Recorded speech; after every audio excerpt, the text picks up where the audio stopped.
Good morning, everybody. Welcome to day 28 of the Democrat shutdown. We're almost a month into this, and we wanted to highlight a couple of things and a few members this morning. There are some very important developments. But before we get to all that, one of the things that we wanted to note is that really it's painfully obvious to everyone the true motivation of the Democrats' historic obstruction has now become very clear for everyone. I want to use a little simple, Lily, if you show me this real quick. Just real quick, simple facts, because these things get obscured too much. But there are simple facts about the Democrat shutdown that everybody needs to recognize. Here's 4 of them. First of all, we have to have Democrats to reopen the government.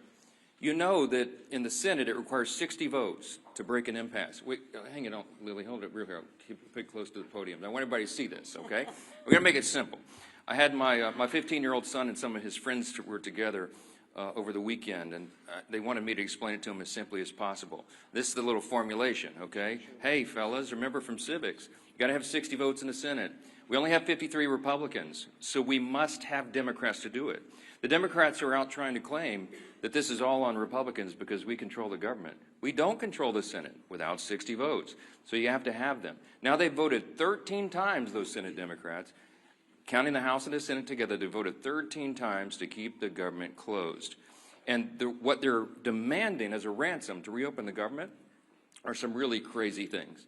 They want to restore $200 billion in health benefits paid for by U.S. taxpayers to illegal aliens and non-citizens. We can't do that. They want billions of dollars in wasteful programs to be returned to foreign countries for things that none of you would agree with. We are not going to do that. They want $500 million to go back to left-leaning news organizations paid for by taxpayers. We can't do that. And then they want to cut $50 billion from the Rural Hospital Fund that Republicans got signed into law July 4th to prop up health care in red states and rural areas around the country. It's too important, but they want to take that away. They know that we can't do it. And now that they've begun to admit what this is all about, thanks, Lee, put on the thing there, they're admitting what they're up to. Chuck Schumer said every day of the shutdown gets better for us, meaning the Democrat Party. And you know, we had the second-ranked Democrat in the House, the minority whip, who just said a few days ago, the end of last week, that we know that this is causing great pain for the American people, but we have to use this leverage. We don't have many times where we have leverage like this. And so they've shown you what the real motivation is. But ultimately, why are they doing all that? Let me summarize this really quickly, as simply as I can, for the civic students back home. Republicans are not demanding anything, literally nothing. All we want is to reopen the government. The Democrats are demanding all those things I just showed you on the chart, plus a lot more. When I say they want to send money to foreign countries, this is some of the things that they would propose that we spend money on again. They're demanding, this is a ransom to reopen the government. Things like $4 million for global LGBTQI plus awareness campaigns around the world. $4 million for the LGBTQI plus democracy grants in the Balkans. They want $2 million for feminist democratic principles projects in Africa. We're not doing that. But again, the question is why? Why? This sounds crazy. It is. Why would they do this? And what we saw on vivid display over the weekend was the re-emphasis of this fact. This is motivated purely out of fear. And what do we mean by that? You saw the Democratic leader in the House, Hakeem Jeffries, endorse Zohran Mamdani for mayor of New York City on Friday. It was an illustration of what we're facing here. The Democrats right now fear the far-left activists more than they fear air traffic controllers, border patrol agents, American service members, and so many others missing their paychecks. They fear the Marxist insurgents like Mamdani more than they fear families and children going hungry from lapsed benefits that keep food on their tables.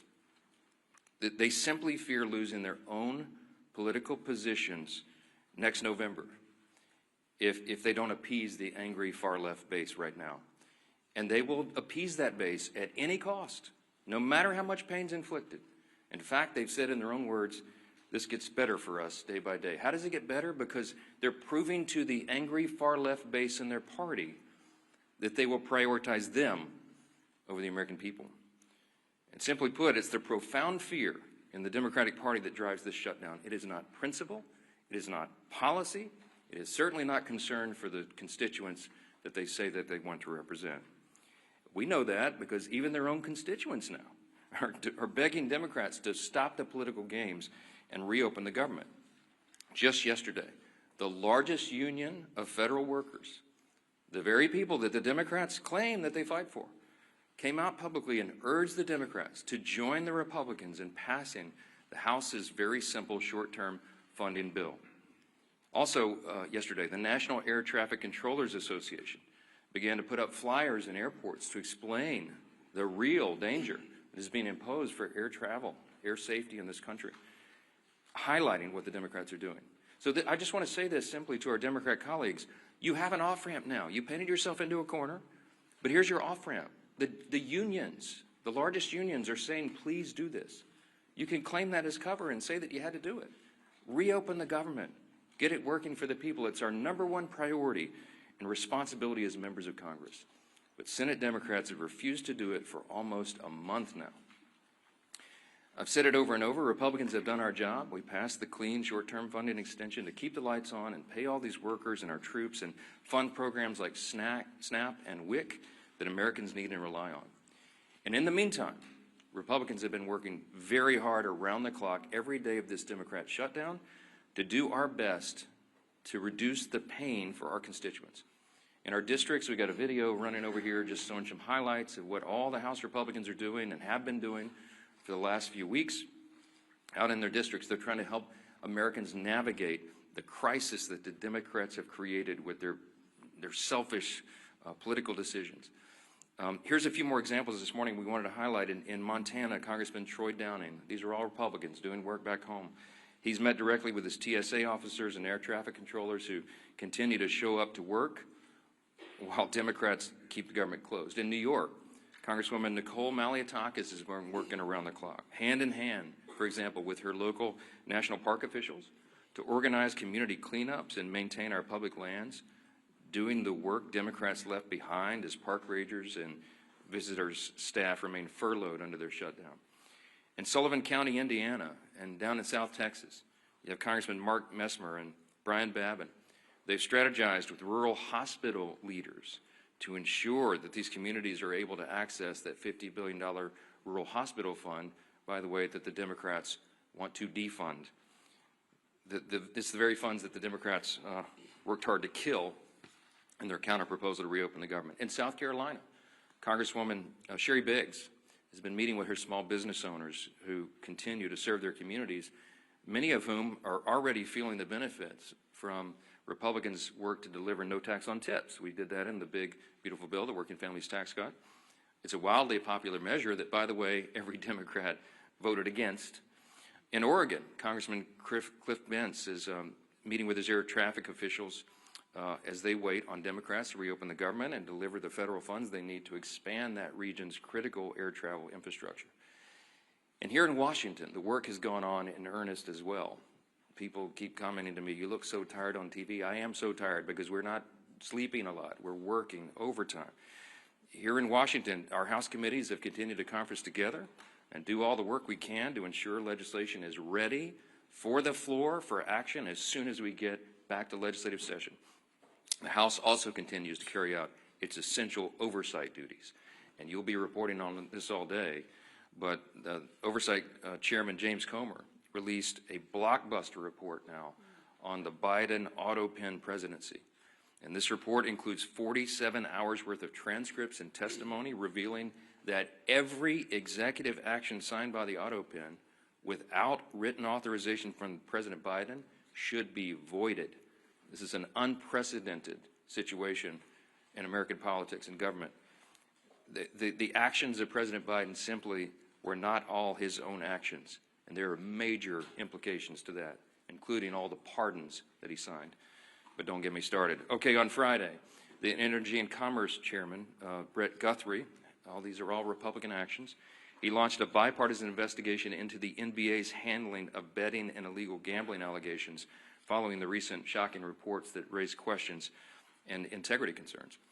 And as we covered last week, the House Oversight Committee also delivered its third batch of files from the Epstein investigation now totaling 43,000 pages and documents, pieces of evidence, including personal flight logs, financial ledgers, daily calendars, and diaries of Epstein himself. Republicans are here in Washington, and we're out in our district, fanned out across the country, doing good work on behalf of the people we serve and represent.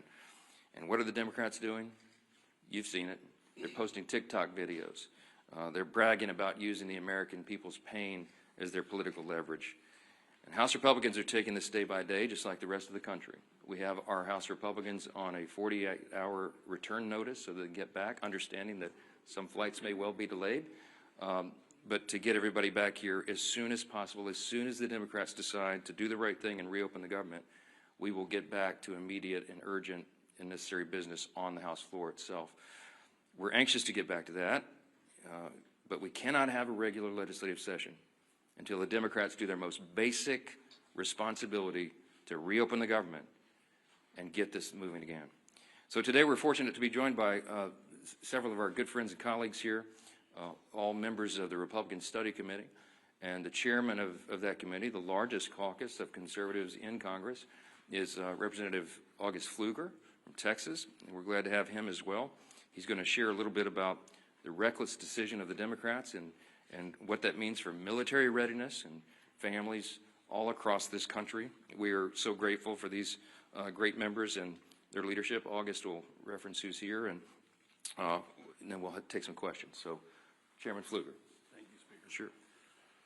Speaker, you're doing a great job, and I think we all know that today's Democrat Party is not the party of JFK, who once famously said, "Ask not what your country can do for you, but what you can do for your country." Instead, today, Democrats under Schumer and Clark and Mondami are saying, "Ask not what you can do for your country, but who you can leverage for your radical agenda."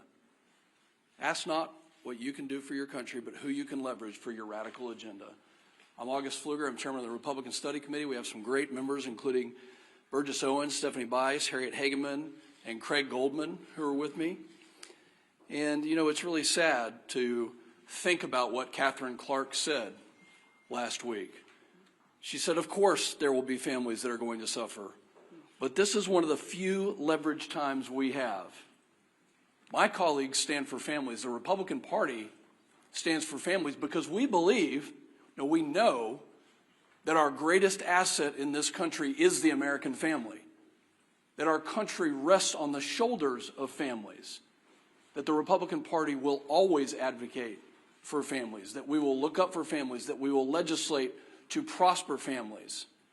And instead, the family is only a point of leverage for our Democrat colleagues. How sad is that? You know, I'm thinking about military families right now. I'm thinking about that soldier who is deployed around the globe to keep our country safe, to push back against a threat. And I'm thinking about that phone call that soldier probably received this year, this month, in the last couple of days, asking whether or not they're going to get a paycheck, talking about the new baby at home, trying to figure out if they're going to be able to pay their rent or even buy some groceries or put gas in the car. I was there. I'm a veteran. I've been serving on active duty when shutdowns happened. This is a very stressful time for military families. And commanders right now, instead of being focused on the mission, instead of being focused on the threat, instead of being focused on the training and the exercises that keep our readiness and our lethality at the highest possible levels, now they're focusing all of their attention on making sure that their families of their subordinates, their soldiers and their airmen, their Marines, their sailors, are taken care of, that they actually have the resources. And we have members of the Republican Party who are in our communities right now convening groups of community leaders and banks, food banks, and other resources. Because Schumer has chosen not to pay them, now communities are having to take up with 0% interest bridge loans. Now communities are having to defer those mortgage payments and those car payments. So where the Democrat Party is failing, our communities are succeeding because they know that the right thing to do is to fund and help in this time of need. You know, the enemy has not shut down. Our enemies around the world want us to be divided. I'm calling on my colleagues on the other side of the aisle who served in the military to do the right thing. We were there. We were there when Joe Biden and Nancy Pelosi put CRs on the floor, and guess what? We did the right thing. Multiple times we did the right thing. Where are my Democrat colleagues who served in uniform to stand up and rise above petty politics, to do the right thing? Have you not gone home to your districts to hear from your military communities, from your federal workers? Have you not listened to your local communities telling you to stop the nonsense? No. You know what? They're not there. They're in New York City campaigning for Mondami. Maybe they've orchestrated this so that they had the time to go campaign for an outright socialist. Maybe this was orchestrated so they could go do that. Now, this isn't the party of JFK anymore. This is the party of Schumer and Mondami, the party that bows to the radical left. I hope that everybody can see the split screen of what's happening in this country. The Speaker has so eloquently talked about the fact that Republicans are doing our job to take care of families, that over 13 times the Senate Republicans have voted to fund our military, to fund TSA, to make sure our Border Patrol can get paid and all federal workers can get paid. And Democrats continue to obstruct. I hope you can see the dichotomy between the two sides here. And I'm calling on Democrat members, especially those who served in the military, to do the right thing and to stop the nonsense. With that, I hand it over to my good friend, our leader, Mr. Steve Scalise. Thank you, Chairman Pfluger. Thank you for your service to our country, especially to all those men and women who are currently serving our nation, whether it be in the military, federal employees that are still working, showing up on their job, but because of Chuck Schumer and Democrats who have bowed to the socialist radicals in their party, those federal workers are not getting paid. We've talked up here for weeks now about some of those hardships, how it's going to affect people, and ultimately now how it is affecting people. Those impacts are now being felt. It's not hypothetical anymore. It's not some memo from a department laying out what might happen. We're starting to hear those stories. You can see, and our conference chair, Lisa McClain, has done a really good job of compiling a lot of the work that's being done by many of our colleagues. One of the reasons we're not meeting in session is because the Democrats shut down the government, but also because of that shutdown, our members are now busy in their districts mopping up a lot of the mess created by those Democrats because of the shutdown, the hardships it's created on families. And those are real hardships, and I applaud my colleagues who are in their districts trying to figure out ways to help people during this difficult time, working with food banks to get food to people who are missing SNAP benefits, WIC payments, military members who are not getting paid, but they're overseas, as Chairman Pfluger talked about. While their family's still here, those babies still have needs, and yet the paycheck's not coming in. Those bills are still due. And Democrats think this is some kind of game. Speakers talked about this over and over again, but what has their reaction been? Not figuring out a solution to get out of it, an off-ramp. It's doing stupid TikTok videos, making fun of this situation, thinking that the American people are leverage in their game to get some kind of unachievable goal, $1.5 trillion in new spending, $200 billion in taxpayer benefits for illegals, gutting $50 billion out of a health care fund for rural hospitals. And again, they try to claim it's about something else. Maybe it's about health care. Well, if it was about health care, they wouldn't be gutting $50 billion out of the rural health care fund. They wouldn't have fought, by the way, on the Senate floor months ago to remove a provision, the cost-sharing ratios, that would have lowered premiums on families by 11%. It was in our bill. We voted for it, passed out of the House. Democrats are still to this day bragging that they removed that provision from the bill that would have lowered premiums, health insurance premiums on families by 11%. And they want to talk about health care? Give me a break. Look at what they've done. They've wrecked the health care system. They fought to raise premiums on families. Democrats have over and over again, and now they're imposing real pain on American families with this shutdown. We've got some new numbers that have come in, and these are not good numbers, unfortunately. Reuters reported more than 2,700 flight delayed nationwide on Monday, and more than 8,600 flight delays just Sunday. 8,600 flight delays. Think of how many families were impacted. Every flight, well over 100 people on each one of those 8,600 flights that were delayed, all because Chuck Schumer and radical Democrats want to use American people as leverage. A Democrat aide said they won't concede short of, quote, planes falling out of the sky. Who are these people? Didn't they once care about this great nation and making it better? And now they think if a plane falls out of the sky, that's their leverage? For what? Goodness. Chuck Schumer, quote, every day gets better for us. Who is us? Because I can tell you who them are.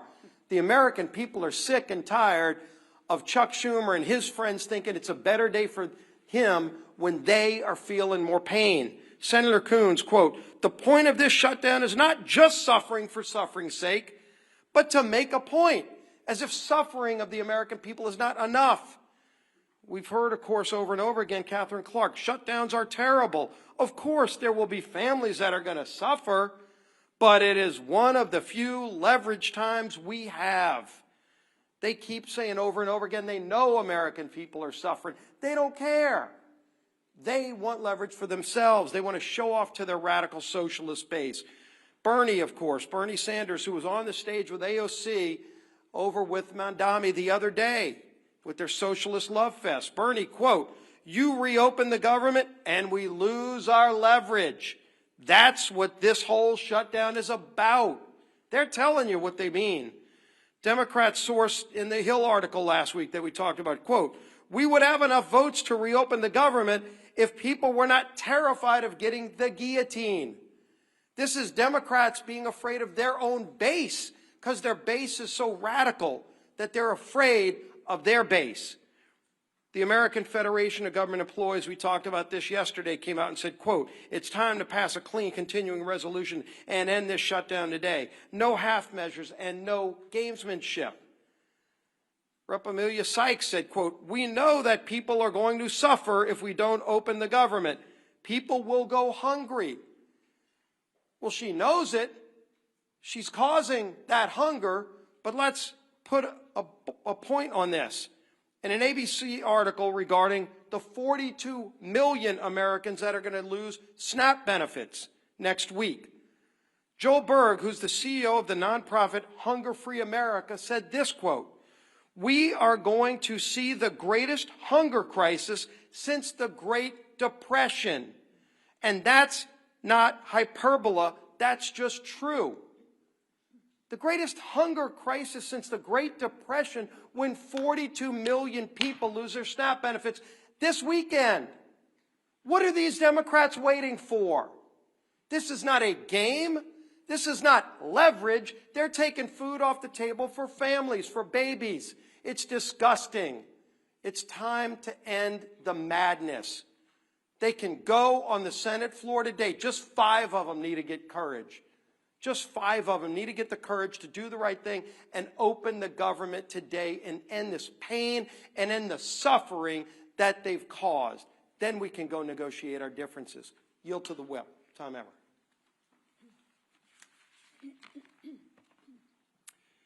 As has been mentioned, yesterday the largest federal workers union in the country, they represent 820,000 federal workers, released a statement calling on Democrats to stop playing political games, pass our clean CR, and reopen the government. What was Chuck Schumer's response? Silence. Crickets. He declined to comment. Meanwhile, millions of federal workers are reevaluating how to make ends meet. Air traffic controllers missed their first full paycheck today. Some are turning to food banks, as we've discussed, in order to feed their families. Here is what one Democrat and retired federal worker had to say about the current state of play. Quote, "The Democrats are the ones that actually, in the Senate side, shut down the government. So they have to get together and stop holding Americans hostage. We're about to have people without food, and that's ridiculous. It's not worth it." Remember, that's coming from a Democrat and retired federal worker. Since Chuck Schumer and company won't listen to us, maybe they'll start listening to members of their own party. Enough is enough. You're playing politics with people's lives. And as Leader Scalise and the Speaker have reminded us, for what? So that you can appease the radical pro-terrorist wing of your party. So that you can fundraise off of picking a fight with President Trump. It's not worth it. In fact, it's despicable and downright wrong. There's a nonpartisan government funding bill waiting in the Senate to be sent to President Trump's desk immediately. It will come to the floor for a vote for the 13th time this morning. Put an end to the madness. Do the right and reasonable thing that you did back in March, by the way, and vote yes on our clean CR. Instead of complaining about a new White House ballroom, how about you try doing your actual job and reopen the government for the people you were elected to serve? Our conference chair. Thank you and good morning, everyone. And I first want to extend a thank you to the RSC chair and the members of the RSC who are here today. And thank you for all the work that you've been doing in the district. I know we appreciate it, and more importantly, I know your constituents appreciate it. I know I've been standing at this podium with Speaker Johnson and House leadership for weeks now. And every time we have said the same thing. Republicans voted to keep the government open. Democrats voted to shut it down. Period. It is that simple. This week, more than any other week, the consequences become impossible to ignore. As of yesterday, more than 10,000 flights have been delayed because of staffing shortages. By the end of this week, nearly 2 million paychecks will be missed by Americans. And by Saturday, 42 million Americans will lose their SNAP benefits. Let that sink in. 42 million Americans will lose their SNAP benefits this Saturday because Democrats want to use them as leverage. This is real pain, real fear, and real consequences. And Democrats are using that as political leverage. And leverage for what? Ask them this. Leverage for what? To force through illegal benefits for illegal immigrants to the tune of $1.5 trillion? They'd rather do that and put 42 million Americans at risk of losing their SNAP benefits. That's what they're choosing. That's what they're choosing. Let that sink in for a minute. This isn't leadership. This is cruel and disgusting, and it's cruelty disguised as politics.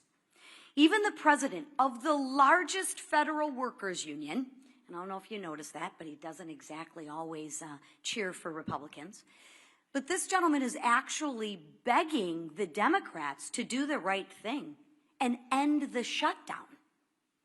While Democrats posture in front of the cameras, Republicans are actually out in their districts working. Just take a look at the video that we've been playing all morning, right? Don't let the facts get in the way of the good story. Republicans, like the colleagues you see behind me, have been in their district working for the American people who are suffering from this Democratic Schumer-led shutdown.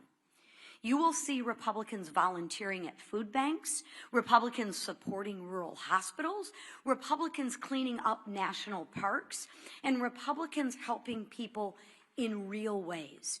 Republicans believe in solutions, not stunts. We believe in serving the American people, not using them. So while Democrats try to turn American hardship into political currency. Republicans are working to reopen the government, to restore paychecks, and bring stability back to American families. Because this isn't about leverage, it's about people. And we are here to serve. It's about time the Democrats remember who they serve. Thank you. All right, questions? Go ahead, first. Go ahead. Earlier this week, President Trump floated running for president again in 2028. Are you comfortable with those comments, and you're a constitutional lawyer, with that violating? Well, there is the 22nd Amendment. I spoke with the president about an hour ago. It's late in the evening in Japan. He's working around the clock, serving the American people. He doesn't stop. Talk about someone who works around the clock. And as Chairman Pfluger mentioned a moment ago, and as we've reiterated in here so many times, you're looking at the split screen because under President Trump, the Republican Party has delivered. I mean, you're talking about reducing taxes, reducing regulations, cutting fraud, waste, and abuse, ended the border crisis, ending the crime crisis, resolving conflicts, wars around the globe, and working on these amazing trade agreements. It's been a great run. But I think the President knows, and he and I have talked about the constrictions of the Constitution, as much as so many of the American people lament that. The Trump 2028 cap is one of the most popular that's ever been produced, and he has a good time with that, trolling the Democrats, whose hair is on fire about the very prospect. But I do believe that we've got 3 extraordinary years ahead of us, and the 2 years of the Trump administration are going to be an incredible thing. And I don't see a way to amend the Constitution because it takes about 10 years to do that, as you all know, to allow all the states to ratify what 2/3 of the House and 3/4 of the states would approve. So I don't see the path for that, but I can tell you that we are not going to take our foot off the gas pedal. We're going to deliver for the American people, and we've got a great run ahead of us. We'll have 4 strong years. Yeah, second round. Yeah. The White House was able to find funding for the military, for WIC, for farmers. Should the White House now be able to find some funding for the SNAP program if they've done it for all these other ones? They certainly tried. I mean, one of the reasons that this shutdown has not yet been as painful as it might otherwise have been is because the president is bent over backwards, the administration. Think of it this way. The White House, the executive branch in a shutdown, has a large control panel full of dials. Under the Obama administration, they turned those dials, the pain dials, to 10 immediately. You remember it was so egregious to us. Speaking of our veterans, I mean, they put yellow crime tape around the World War II memorial so that people who'd served their country could not go visit the memorial. They wanted it to hurt. The Democrats have shown, and they've said in their own words, this is leverage. It gets better for them every day. They don't mind inflicting pain on the American people if they can somehow get some sort of political points out of it. The Republican Party is the opposite. And President Trump has proven that. Every day of this shutdown, he has tried to move funds around to find unobligated funds to cover the bases, to get the troops paid in the middle of October, and to make sure that WIC funding is not resolved. You know how he's getting women, infants, and children funding done? They did some very creative legal research I've quite admired. They found a statute in the 1930s that they could use to say that some of the tariff revenue could be used to cover nutrition because so much of that was transported over the border. So they've done some creative, amazing things to mitigate, to lessen the pain as much as possible. We've been out all over the country, all these Republicans. I mean, Craig Goldman flew in here to do this press conference with us, but he's been in Texas serving his constituents. Stephanie Bice been in Oklahoma. Harriet Hageman's been out west. You got Burgess Owens out in Utah. They've been serving their constituents, and August Pfluger, but they came in to help us articulate what's going on. All that effort has mitigated the pain, but we're running out of the resources. We want to fund SNAP, but they did the legal research, and they could not find a 1930s-era statute to bootstrap that one. The contingency fund was approved by Congress. And when the Democrats voted against the CR, they voted against the ability of us to use that money. And so 42 million people are going to suffer because they're playing political games. There's nothing, the White House has run out of it. They have all the pain dials turned back to just a 0 or a 1 as best they can. But when you're out of resources, they go all the way up. And it's out of their hands. It's out of our hands, and that's why we're so frustrated. You don't see the happy warrior Steve Scalise pound the podium very often. But we're angry about this. We're frustrated. We should be, because it's wrong for the people, and all of you should be angry about it as well. And I know many of you are. Yeah, Ray. What's your reaction to yesterday's purge of senior ICE officials from field offices around the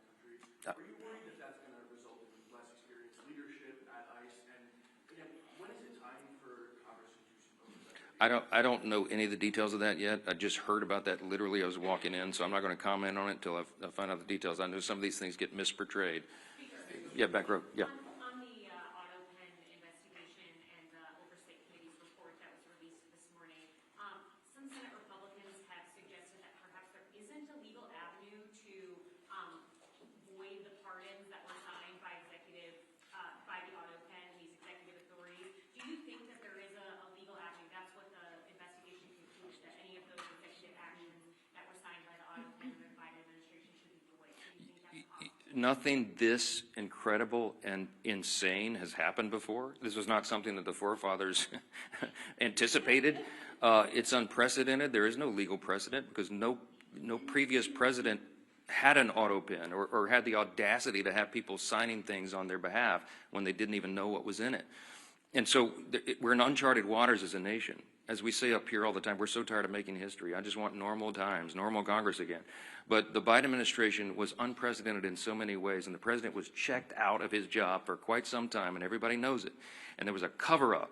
The people around him who were they would give him scripts to follow. They would point him literally in the direction, stand here, sir, wave like this. And he didn't know what he was signing. So there's all sorts of just incredible implications. It sounds like a terrible novel or something, but this is reality. And so the pardons, for example, he pardoned categories of violent criminals and turned them loose on the streets. And he didn't even know what the categories were, apparently, much less the individual people that he pardoned. They're invalid on their face. I mean, I used to be a constitutional law litigator. I would love to take this case and go into the courts and make that law to set the precedent. You can't allow a president to check out and have unelected, unaccountable, faceless people making massive decisions for the country. Think of the executive orders that were signed with the auto pen. When he paused LNG exports, liquefied natural gas, to our European allies around the world, I confronted him about it, by the way, the one meeting they allowed me to have with him as Speaker in the Oval. And he looked at me as if it hadn't happened, and he said, I didn't do that. And it occurred to me, he wasn't lying. He honestly didn't know. Do you know what the implications of pausing LNG exports were around the world? It made all of our European allies had to buy their natural gas from Vladimir Putin, which fueled his war machine, to go, conduct his war on Ukraine.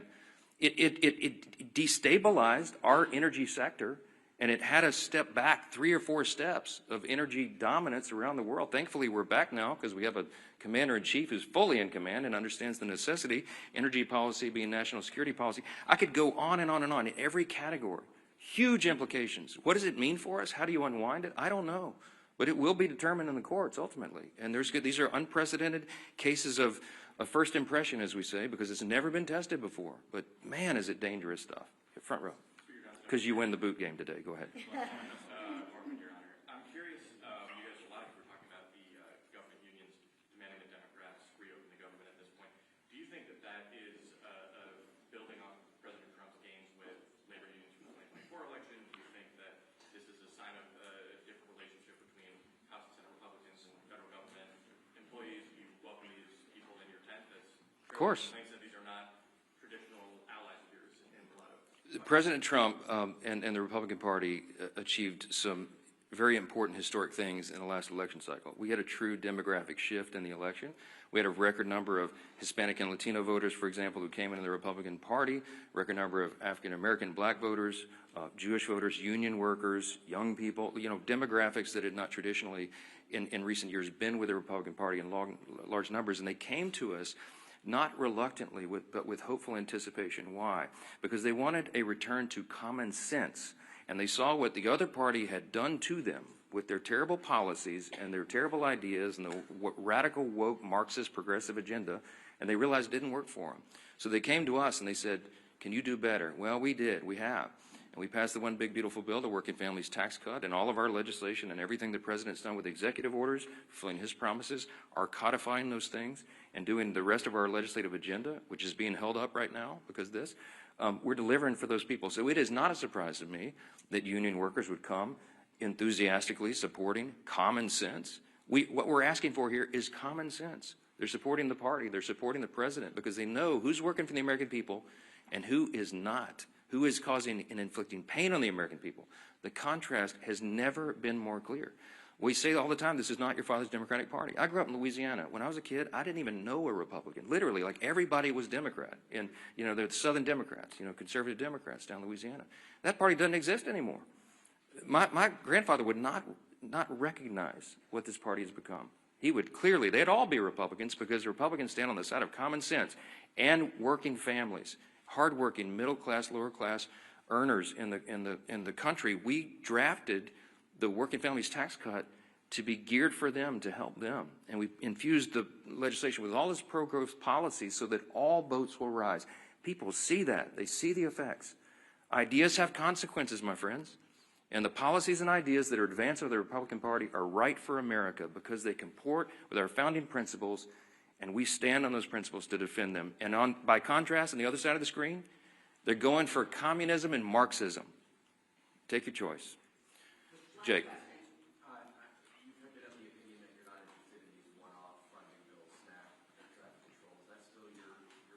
We voted September 19th to fund every one of those priorities. And every Democrat in the House except one voted to not fund them. The Democrats are playing games. They put a few of the one-off bills on the floor, as you've seen in the last week or so. They put a bill to pay the troops and pay essential workers, and the Democrats voted it down. So it would be a futile legislative effort for us to do this again repetitively in the House and send it over there so Chuck Schumer and the gang can play games and spike it.